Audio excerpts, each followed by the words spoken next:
तो प्रवासी भारतीय सम्मेलन में हम मौजूद हैं और हमारे साथ राजीव नेमा जी मौजूद हैं। सर, किस तरह का अनुभव है आज का यहाँ का? मेरी अपेक्षाओं से बहुत ज़्यादा बेहतर होता है ना। मैं ऐसे कन्वेंशन में कभी कभी जाता हूँ। प्रवासी भारतीय दिवस तो पहली बार है, मैं सिर्फ इसलिए आया है क्योंकि इंदौर में हो रहा था। बस प्रवासी भारतीय दिवस इंदौर, और मैं अपने आप को राजीव नेमा इंदौरी बोलता हूँ, तो मेरा कर्तव्य था कि मैं आऊँ। लेकिन एक्सपेक्टेशन में ज़ीरो लेके आया था, लेकिन यहाँ तो बिल्कुल गज़ब का, मतलब सिर्फ ऐसा नहीं कि भाई खूब आओ भगत हो गई और अच्छा खाना खाने को मिल रहा है, बातें जो हो रही हैं और जिस सिंसियरिटी से एमपी गवर्नमेंट की सब स्कीम्स है, या नेशनल लेवल पे डॉक्टर जयशंकर का आज उनका स्पीच था। मैं बहुत सारे अधिकारियों से, और मैं प्रसिद्ध हो गया हूँ तो काफ़ी लोग मुझसे मिल रहे हैं और काफ़ी अंदर की बातें बता रहे हैं, जो कि कैमरे पे नहीं बोलते हैं, फिर भी बताते हैं कि जेन्युइनली काम बहुत अच्छा हो रहा है, राइट। तो ये सब मेरे को तरह तरह से लोगों को, एक तो अधिकारियों से वो बोलते हैं, एक तो स्पीच में आप बोल दो, फिर जो टेस्टिमोनियल होते हैं जो रियल लाइफ के, जैसे अभी मैं टूरिज़्म के सेक्शन में था तो उसमें फिल्म टूरिज़्म और हॉस्पिटैलिटी, होटल टूरिज़्म वाले लोगों ने बताया, जेन्युइनली उन्होंने बताया कि क्या क्या अच्छाइयाँ और क्या क्या बुराइयाँ भी बताई, कि क्या क्या इंप्रूवमेंट वो चाहते हैं। तो बहुत अच्छा लग रहा है मुझे। आपकी जर्नी के बारे में कुछ बताइएगा दर्शकों को, किस तरह की जर्नी रही और खासतौर से मध्य प्रदेश बड़ा ताल्लुक रहा आपका। जैसे बुंदेलखंडी बहुत अच्छी आप बोलते हैं, विदिशा, नीमच का आप जिक्र कर रहे थे, किस तरह की जर्नी रही है यहाँ तक पहुँचने? मेरे पापा बैंक में थे, यूको बैंक में, तो उनका बैंक वालों का जैसे हर 3-4 साल में ट्रांसफ़र होता है, तो मैं नीमच, विदिशा, भोपाल और इंदौर में रहा हूँ। इंदौर तो मेरा डीएनए में है, मेरे खून में है, मेरे मम्मी पापा 6-7 जनरेशन से इंदौरी हैं। तो डिस्पाइट मैं इंदौर में नहीं उतना नहीं रहा, इंजीनियरिंग के टाइम रहा, लेकिन नीमच, विदिशा और फिर मैं शायद वो गट इंस्टिंक्ट अंदर से मैं एक्टर हूँ, तो ऑब्जर्वेशन पावर। तो अब भैया ऐसा है कि हम विदिशा में रहे तो मोड़ा मोड़ी की बात करके हम मोड़ा मोड़ी जैसे बोलने लग गए। अब वहाँ पे हम विदिशा में रहते थे, भैया आप बताएं 77 to 81 और 40 साल हो गए, 42 साल हो गए, लेकिन ऐसे बोले जैसे कि कल ही रहते थे। और फिर भैया हम यहाँ से गए थे, इंदौर से हम 91 में गए और 32 साल हो गए। आप मानोगे नहीं कि कैलिफोर्निया में रहते हैं और फिर भी इंदौर में जाके तो भैया दिल प्रसन्न हो जाता है। तो इंदौर वाली बात में, ओखा किधर जा रही हो? अरे हम शाहजहानाबाद से वहाँ जा रही थे और वहाँ पे उधर जाके वहाँ लिल्ली टाके जाया था और फिर वहाँ पे PHQ से उन्होंने लेफ्ट ले लिया। हमने कहा AC TSC करा रहा हो तुम, तो वो भोपाल हो गया। तो अब ये जो एक्टर है उसका ऑब्जर्वेशन, ये पूरा सब कॉन्शियस में सब याद रह जाती हैं चीज़ें। तो ये मेरा एक्सपीरियंस है। और अगर मैं प्रोफेशनल जर्नी की बात करूं तो किस तरह से शेप अप हुई? क्योंकि कई लोग हैं जो सोचते बहुत हैं, स्ट्रगल करते हैं, उनको क्या बताना चाहेंगे, किस तरह से शेप अप हुई आपकी पूरी जर्नी? मैं मैथ्स में अच्छा था, बायोलॉजी में मैंने मेंढक का खून देखा था 5वीं में, तब से तो मैं डॉक्टर नहीं बनना रहा। तो उस समय मेरे पास 2 ऑप्शन थे, तो मैथ्स करके इंजीनियरिंग की, लेकिन मुझे पता था मैं अच्छा इंजीनियर नहीं हूँ, लेकिन मुझे गट से पता था कि मैं बहुत अच्छा एक्टर हूँ।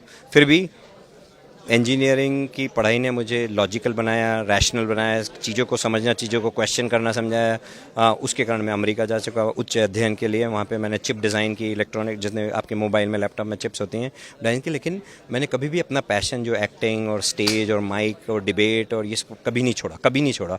मैं आज 54 साल का हो गया हूँ और मैंने पहला कीड़ा मुझे लगा था 10 साल की उम्र में। तो 44 साल से मैं स्टेज संभाल लेता हूँ, भले गणेश चतुर्थी का काम हो या दुर्गा उत्सव या घर में शादी हो या बॉलीवुड की फिल्में हो, ये सब।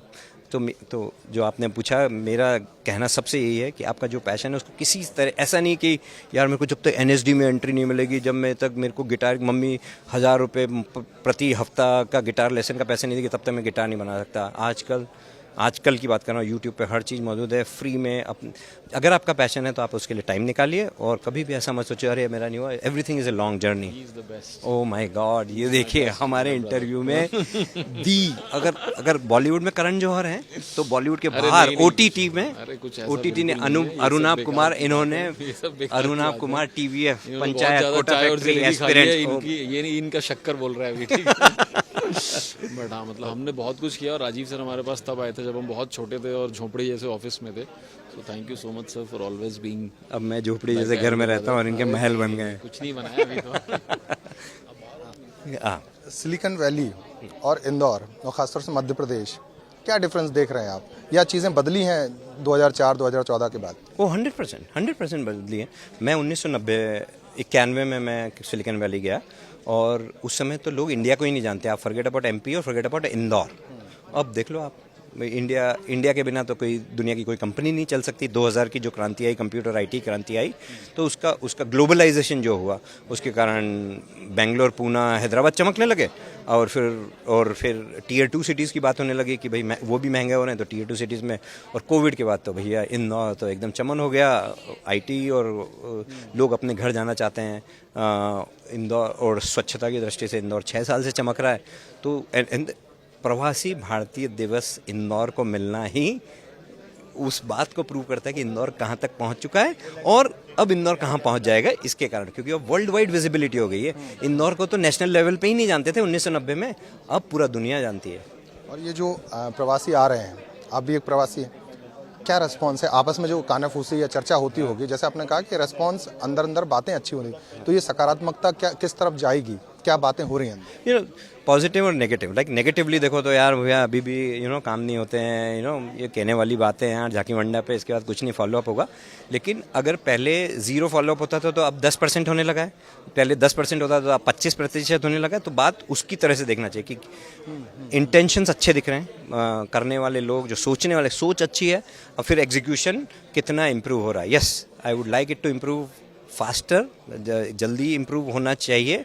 और मुझे लगता है कि जिस तरह के लोगों से मेरी मुलाकात हो रही है कि चीज़ें इम्प्रूव होगी। और 2014 के बाद जब नेतृत्व ऐसा आया, जब विजन ऐसा आया, तो मुझे तो दिख रहा है काफ़ी। इंडिया को मार्केटिंग की ज़रूरत थी, जो प्रधानमंत्री मोदी ने वो भी सिखाई कि मार्केटिंग भी ज़रूरी है विजन और एग्जीक्यूशन के साथ साथ, तो उसका भी बहुत फ़र्क पड़ता है। तो और ये सब उसी का नज़र देख रहे हैं। तो बहुत सारे पॉजिटिव हैं, कुछ नेगेटिव हैं। तो अगर परसेप्शन की बात करें, और जैसे आपने 2014 का मोदी साहब का जिक्र किया, गुजरात की जो एक ब्रांड इमेज है, मध्य प्रदेश वहाँ कहाँ लैक है अभी? मध्य प्रदेश अब जैसे गुजरात, महाराष्ट्र अगर बोलते हैं कि अच्छा सबसे ज़्यादा कार्य काम नहीं, इंडस्ट्रियलाइजेशन से बातें होती हैं। जैसे आज भी बातें हो रही हैं कि आप इन्वेस्ट कीजिए मध्य प्रदेश में, तो बातें हो रही हैं टूरिज़्म में कीजिए या फिल्म में कीजिए या एजुकेशन में लिटिल बिट। तो हाँ, इंफ्रा की बात होनी चाहिए, राइट, और आईटी की बात होनी चाहिए। दुनिया कंप्यूटर ही चला रही है, तो अगर आईफोन की या किसी सैमसंग की या ओप्पो की फैक्ट्री यहाँ आ गई, मैन्युफैक्चरिंग, मैंने चाइना को बनते हुए देखा। चाइना मतलब पहले से बहुत बना हुआ था, लेकिन मैंने सन 2000 से चाइना जाना शुरू किया। हर 3 महीने में जाता था मेरे को। मैं शंघाई, बीजिंग गया, हर 3 महीने में मेरे को लगता था मैं नई सिटी में आ गया हूँ। 3 महीने में हम क्या ऐसा बोल सकते हैं? हम जब पूछते हैं कि आपको 2000 वाला इंदौर और 2005 वाला इंदौर, कभी आप नहीं सोचते कि Q122 का इंदौर, Q222 का इंदौर, क्या हम इस गति से काम कर सकते हैं? तो इशारों में बहुत साफ लहजों में बहुत कुछ कह दिया। राजीव जी, बहुत बहुत शुक्रिया हमारे साथ बात करने के लिए।